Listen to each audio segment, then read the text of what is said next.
Alright, Cotton. I've had enough of your attitude, your lackadaisical demeanor, trifle in the morning, okay? And you can't eat trifle then! You can eat it whenever you want. You're an adult. You can eat birthday cake for breakfast. Damn it, that's so irresponsible! That's how I live my life. You know what? There's only one way to settle this. Jewel! Jewel! Why did you get yours so much faster? I'm just better at it. Want to try again? I'll show you. I'm really good at calling my bird. Bird, see? My bird likes me more. Okay, look, the point is, it's on. I'll go first. My turn. I draw one owl. I've already got my owl. I play Royal Garb Vest, giving me +5 to importance and pompousness, meaning you can't damage my life points. I end my turn. Well, I play Spelunker Crew. I'm spelunking. Okay, what does that do? It's just a flavor card. It's like the Joker in a standard playing deck. Okay, do you end your turn? Yeah, I end my turn. Okay. My turn! I draw! I play Pot of Owl! This lets me have 2 more owls! I have 2 owls now! And I equip them both with the quick play Royal Knight armor, allowing them to stab your owl for 9,000 damage! Your turn! My owl's spelunking. You can't do damage right now. No! Fine! Make your move! Your last pathetic move! I equip Garb of Glad Tidings. Isn't it so happy? Okay, what does it do? Oh, it murders everything within a 500-meter radius, just straight up. I activate my trump card, Stealth! Therefore, you can't see my owl and murder it. Kills everything. It doesn't matter if you're invisible. It's like a bomb. End turn.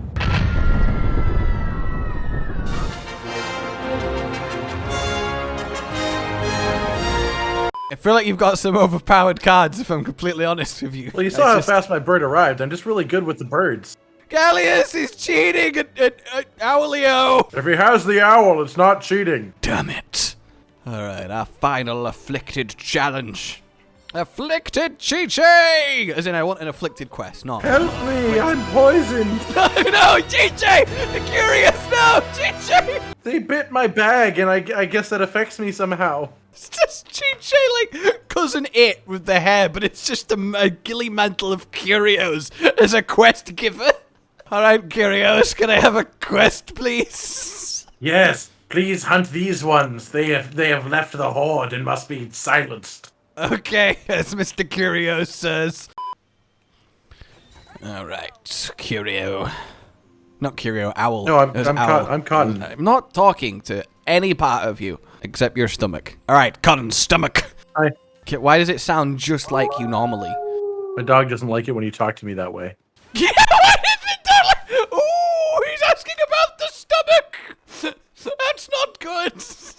Just use a mechanic I've not used once in Sunbreak. What? Sniff them out. Your dog will mark all of the instances of a certain gathering material on the map. What does like ore smell like? Well, that's what I asked it, and it just yelled really loudly, so it probably not good. I heard the monk snail. There's a monk snail. There's a monk snail? Yeah, the monk snail's out playing right now. Right. I think my game is crashing. What the hell just happened? Well, I guess we're not hunting today. That's like, I've already won! You can't beat my packing modes! First you get deleted by Techie Lunagaron, and now, don't look at me like that, you owl! You know what you're doing! Hi. Hey, so you gonna explain what that was? Are you gonna... Well, this is the bird that can destroy the entire area, so it was just practicing its explosions on a very minor scale. Mr. Chevalier is not amused. Well, that's too bad. You can give your hair a little quick stroke, Mr. Chevalier man. You can just give it a quick little... Oh. Yeah, I can do that. Stop stroking him! You asked me if I was going to. Stop it! Stop. Hey, Selva, how you doing? This is inappropriate. Stop stroking that. Hello, Selva. I know, it's weird. I'm sorry. I don't control it yet. You move right along, sir. Careful of the dog. Don't the tail. Oh. It's doing this for you, but when I do, every time my hand goes close to him, he actually nudges his face like I'm touching him. Now we're having a less false start, but it might still be somewhat. You know how we teleport to the camp by doing a big boing wire bug through the sky? Yeah. Right. Yeah. I do. And on an anomaly quest, the sky is full of curio. Yeah. So surely we spring up their teleport, and then it's immediately like, oh, Jesus, oh, Christ, oh, what have we done? Oh, my God. Well, thankfully, we already know how to get rid of the curio disease on humans because of Fiorane. Your service has not been forgotten, Fiorane, when you got hit by that goddamn Malzeno like a coward. I guess it wasn't like a coward. You did bravely take the attack. You know, it's hard to get hit by something in a cowardly way. You could have been sniveling in a corner when you got, lo and behold, Afflicted Lunagaron. The main... Fuck you, Remobra, and everything that you stand for. I don't care what you're... I'll be right back. Okay. Ah! Jesus Christ! I lost sight of Lunagaron and then...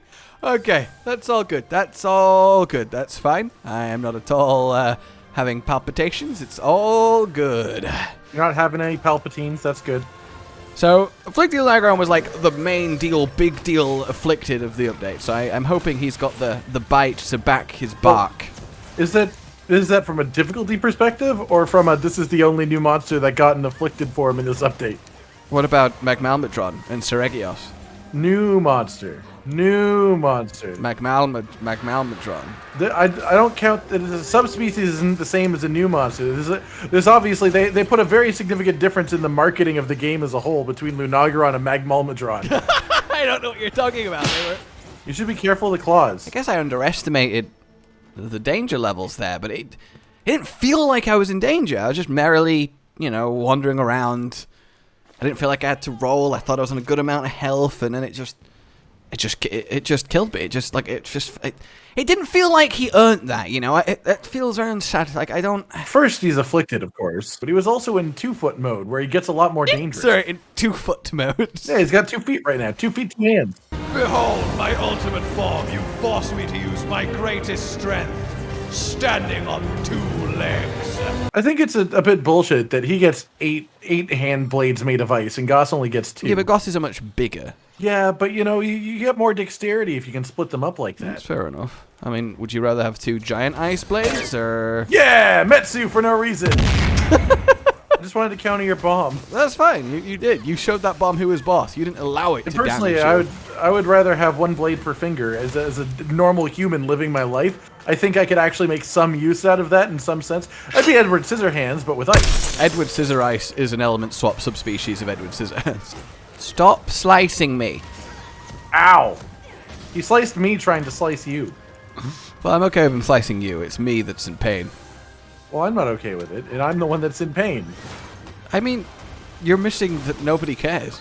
No, you don't care. That's not nobody. You have some more self-respect, man. I You're always not thought nobody. that I was nobody. So it's difficult. Oh, he barely moved any distance at all. That was absolutely fine. I'm just gonna eat this. Yeah, he was aiming at me, not you, so you didn't have as much to worry about. Okay. What? Okay, did you just try to put the fear of... Bang! What? Shield bash! This Lunagaron does not know what he's doing. I can't believe he just randomly exploded and fell over instead of attacking me. It was all random. Nothing happened. Nobody did anything to him. Maybe the Palamutes got him. I don't know. Yeah, probably. I mean, it certainly wasn't that sort of shield damage. I mean, come on. Come on now. Yeah, it's not like Sword and Shield actually does really good damage. Oh my god. Yeah, you tell you that sounds like a Sword Shield coping mechanism, yeah. No, but actually it does okay damage. It's okay. I don't need to cope. Okay. Lunagaron 8. He's tired. When I'm tired, I don't just fall over randomly. I don't try and walk Well, that's because to the bedroom and have like a whoa, and hit the deck. That's because when you go to walk to the bedroom, you don't do a full sprint with an aggressive yell. Tear down the corridor as fast as possible. And I have to say, if you tried to sprint while you were tired, you would probably fall over knowing you. That's so unnecessarily mean. I think anyone would have a great time, but I don't think you have like any particularly strong running skills that make you less likely to fall over. I've never been so offended by anything in my life. Everyone can run without falling over. I'm not saying I don't think you can run without falling over, and that's the full sentence. I don't know, man. It feels like that's what you're trying to tell me. Zombies can run without falling over, and they're doing a proper shamble.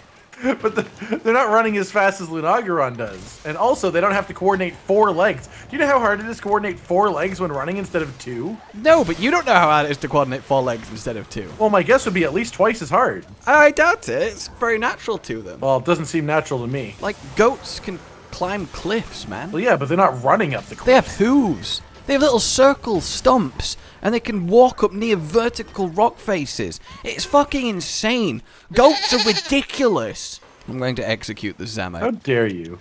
He woke up, looked at Lunagaron, and got a little bit scared, and then I hit him in the face with a greatsword. Well, that's not a very nice way to wake up in any sense of the word. No, it isn't. Imagine you wake up, there's a giant wolf monster yelling at you, covered in blood, terrifying. You're like, oh my god, I'm gonna die!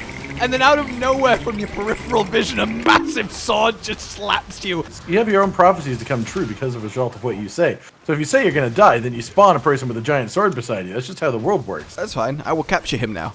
Throw the Pokeball while he's weak. Okay. I mean, that's your job. You said you wanted to capture him. No, I'm just holding him down. You can... You can have the honors. So many... Stop it! There's so many You're ripping him apart into various balls. Stop it! I just figured that gives us the best chance. The old shotgun Pokeball strategy. God, imagine if you threw 2 Pokeballs at Pokemon and half the Pokemon in each ball, so next time you threw the ball, you just had a dead half Pokemon. Unless you throw both halves at the same time. What? They reforms in the air. That or you'll just wind up with 2 separate halves of a Pokemon bleeding and flinging it around the area limply. See, the thing is, that's not even crazy. Like, the very original runs of Pokemon before it became what it was, there was an Arbok that got cut in half. Like, full-on viscerally cut in half. So, you know, it's... Pokemon split down the middle is an established precedent. Well, I do think that the Pokemon series as a whole just needed way more gore. To be fair, taken literally and seriously, it's 2 superpowered animals literally trying to kill each other. Like, it's... And they're slaves. Why did you need to add the... Like, why did you say, and they're slaves? Well, I just think it's important to recognize that about this popular children's story concept. Oh, but they love it. They're like dogs. So that makes it okay. They don't know what it's like to be different. These creatures, some of these creatures are genuinely sentient. They're all sentient. Like, to the point where, like, they could... I'm just saying, like, Mewtwo could fucking have a job and, like find a wife and kids. Mewtwo could have a job! Try this Toad on for size. He doesn't seem to care about it. He'll come round to it. Nobody can resist eating a toad, wearing a toad, not so sure fighting about a toad. That's the one. one. There we go. Eat a toad, wear a toad, fight a toad. I mean, you can do all 3 of those. Those are things that you can do with Toad. I mean, yeah, but you'd have to fight it first, then you'd have to eat it, and then you could wear the leftover skin. You have to do it in that order. If you're doing it in like a sort of polite manner, I guess, but like you could wear it first, just put the toad on your head as a hat, but then it would be really awkward when you went down. Oh no, yeah, I guess you don't have to. Yeah, I'm thinking skin, like, but you can wear an animal without skin. Yeah, but it'd be a lot meaner if you wore it and became friends with it and then killed it and then ate it. Clearly, you wear it, then eat it, then fight it. I think you eat it, then kill it, then wear it, because you want to eat some while it's alive.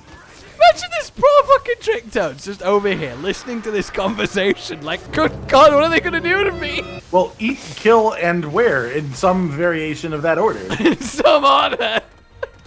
Tell you what, trick toad, you can choose which is your preferred order to be kill, eaten, and worn. I have to assume it would like kill to be last, just so it has a chance. No, I saw it happening. I knew there was no way.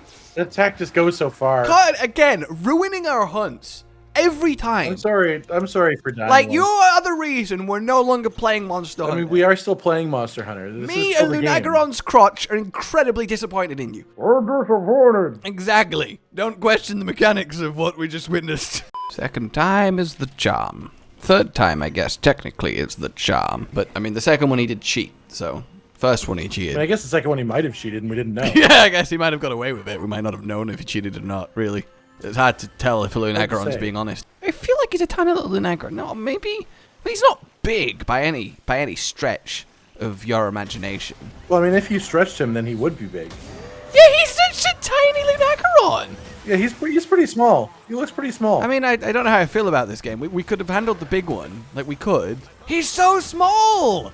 Yeah, he's noticeably very small compared to. Why is he leaving zones already? No, it's Lunagaron. We weren't being upset. Oh, okay. Oh no, he was just getting some extra distance so he could try. Right, what was that run up? Small? I'm sure you're small. He's just like, no, it's just a perspective thing. See, I'm far away. Now I'll come back. No. Yes. I don't know why I sounded so genuinely horrified. It wouldn't have been the end of the world. I'm completely honest. It would have been. It would have been okay. It would have been fine. I'm just waiting for wire bugs, you know, as you do. Yeah, don't worry. This might be too far away, actually. I'll try. My great sword's long. And my fury is maximum! Okay, take that! Got it! Oh, his head was right in the gas! Ow!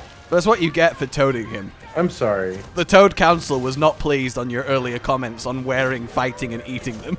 Well, honestly, it made it really difficult to see where the attack was coming from because there was gas in the way. Ironic, isn't it? You gas a toad and the toad gasses you. Yeah, I shouldn't have really... Oh, God. Ah!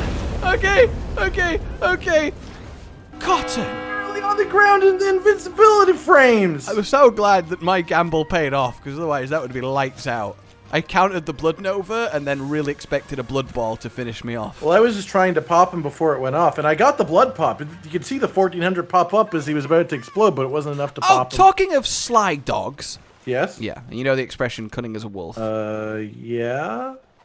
Do you think a wolf or a fox is a more conniving animal, given they both have similar expressions about them? Oh, it's the fox. Their entire existence is stealing hens from hen houses. Yeah, but cunning as a wolf, it's got you know, strong energy to it. Yeah, maybe but cunning isn't fox. Necessarily sneaky. It's smart. It's a whole different energy to it. I guess that's true. There's not many expressions like that. Wolves and foxes are very lucky. I mean, pigs get one, but it's greedy as a pig, so it's not like it's the most flattering of... As cold-blooded as a lizard. No, I don't think that's quite a internationally recognized expression. I don't think most expressions are recognized internationally necessarily. By the Council of Idioms? Are you crazy? Of course. Hairy as a horse? I don't know that one. Horses aren't particularly hairy, so that's a bit weird. They're bristly. They're bristly. Good bit of there are much hairier creatures out there to refer to in that way. I mean, as powerful as a horse? No, that's just horsepower. Oh, I think that's why you're saying that. I do love horsepower as a thing, by the way, because it's like, obviously, you know, horses, carriages, that was the default. So they invented cars, and they're like, how do we put this into words? It's like as powerful as at least like 5 horses. You don't understand. It's like at least 5 horse powers in here. Like, wow, how did you do that? I just want to know the specific test that they worked out what the average horse's power was. Or was it an exceptional horse that defined horsepower? The horse training center. Like, yes, I see. Quite. It really just sounds like a Pokedex entry. Yeah, this car's at least as powerful as, like, I don't know, man, 10 horses. You should buy one. Oh, Dragon Ball Z. That'd be great if the next episode of Dragon Ball Super just had us exchanging pleasantries. Dragon Ball, but it's just like really well-to-do tea in the afternoon tea. It's a very different experience. Well, Goku, you know what I have to say about you. I have quite the compliment to pay to you. Next time on Dragon Ball Z. I have to say, this tea is delightful. Cuts to all the characters going, have you tried this? My God, it's Earl Grey! I thought it was only a legend! No! Oh. God damn it! Fucking stabbed me at the end of that. My end screen was him, like, literally impaling my crouched over, disappointed body. My crouched over, disappointed body. Like, his hand is just through me. Oh, damn, he's such a good fight. Oh, shit. Yeah, he's great. Oh, come on. Why did you just go full Tony the Tiger? Because I'm stunned and terrified of life, and that's how Johnny the Tiger feels all the time because of the way that Frosted Flakes. You know what Lunagaron reminds me of? Goddamn Frosties. That's what they remind me of. Is that what you call Frosted Flakes? Do you have that personal of a relationship with them? They're called Frosties. What do you want from me? That's an English thing.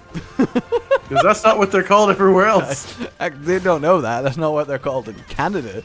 Or America. or everywhere else. Ah, you've been to every country and looked at their equivalent of Frosties? No, but I know that the classic concept of Tony the Tiger is tied to a product known as Frosted Flakes. What? What is Captain Crunch tied to? Crunchies? Yeah, Kellogg's Frosties. Like, that's Tony the Tiger. Like, I don't, what do you... Frosted Yeah, Flakes. as I said, that's an English thing. Like, it's not like you're gonna look that up and not find it just because it's relevant to your country. It's tied to a product called Frosties, not Frosted. Like, Frosted Flakes sounds like a fucking Again, generic English. own brand. I don't know how many times I have to tell you. You are in the country where the things are different. Oh! Just zoomed in and shield bashed him from a distance. That was wonderful. Apparently that was great for everyone involved. Probably not the Lunagaron, but everyone else. Everyone else. Aha! Oh, I've done it. Research is achieved. Yeah. Frosted Flakes, US and Canada. Frosties, UK, the Commonwealth, and all of Europe. However, I think that it's worth mentioning that given that it was invented in the US, that's probably the official version of the name. Yeah, but Mr. Dying on the Hill of the entire world except England. It wasn't the entire world. I was saying it's an English thing that you call them Frosties. Which is still also correct. But it's also a European thing, a Commonwealth thing, an Israeli thing, an Australian thing. Like, it's a much more than they are known as Frosties more than Frosted Flakes. Ergo, Frosties is the common name. Ah, they're known as Frosties more than Frosted Flakes. I rest my case, Your Honor. But what are they called in China? Is that something that's relevant to the situation? Well, apparently in Japan, they're corn frosty. I want a bowl of corn frosty. That's the stuff. Yeah. Hey, man. Nice of you to climb up. No problem. Well, top 3, Rathalos, followed by Lunagaron, followed by Zinogre. I think Zinogre is harder than Lunagaron. Ooh, okay. Interesting. So that's just my opinion. Interesting. But now then, ladies and gentlemen, that is our Afflicted A5s done and dusted until more are gifted to us by the gods of title updates. Well, it probably won't be A5s. Yeah. Like if you enjoyed this, subscribe for more. Consider supporting the feature of the channel on Patreon down below. And until we meet again, a goodbye. Bye. Josh, Cotton, and Hollow with the videos, dropping the humor like a hammer on your tippy toes, bringing entertainment on a daily arrangement to take our insanity and turn it into entertainment. Yes, I said entertainment twice, to reiterate that it is nice to look into your faces on a mostly daily basis when you let us in your homes to make the whole world a stage. Goodbye.